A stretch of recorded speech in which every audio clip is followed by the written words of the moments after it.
araw sa inyo lahat. Ako nga po pala si Alaysa Pangandag Matud.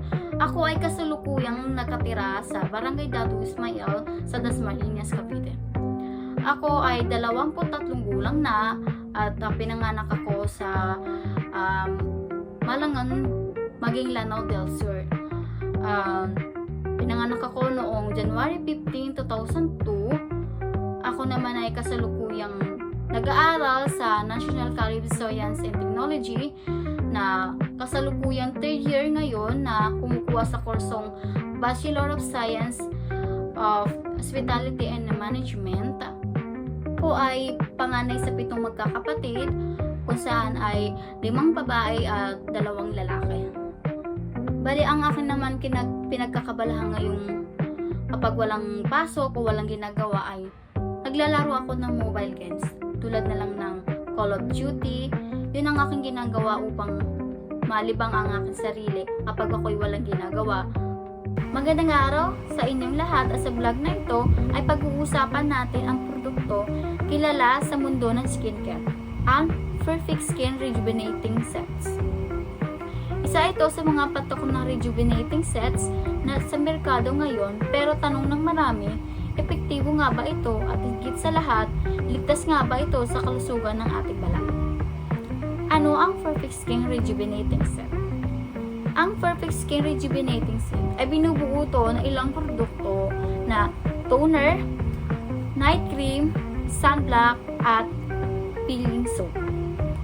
Layunin nito pagbutihin ang kalagayan ng balat, tanggalin ng dead skin, cells, pimples, dark spot at iba pa. Karaniwang itong ginagamit ng mga tao na pumuti, kuminis at magkaroon ng glass skin effect. Magandang epekto ng produkto. Marami nagpapatunay na naging epekto ito sa kanila. Narito ang ilan sa mga positibong epekto.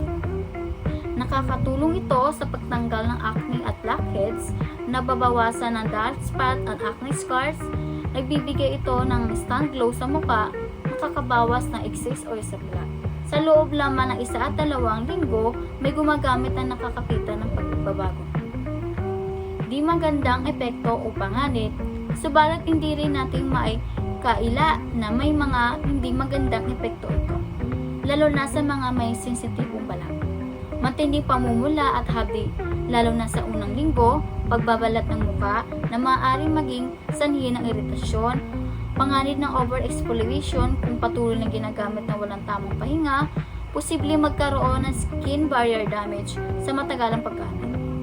Ang ilang dermatologists ay nagbabahala rin sa mga paggamit ng rejuvenating sets na walang sapat na clinical testing o approval ng FDA. Paalala, mahalaga na bago gumamit ng anumang skincare product, lalo na ang mga may active ingredients, ay magpakonsult muna sa dermatologist at bawat balat ay may kanyang-kanyang reaksyon. Kaya ang epekto sa isa ay maaaring hindi rin epekto sa iba. Ang Perfect Skin Rejuvenating Set ay maaaring maging daan tungo sa mas makinis na kutis, ngunit gamitin ito na may tamang kaalaman, pag-iingat at tamang pahinga sa paggamit nito. Salamat sa panonood ng aking vlog.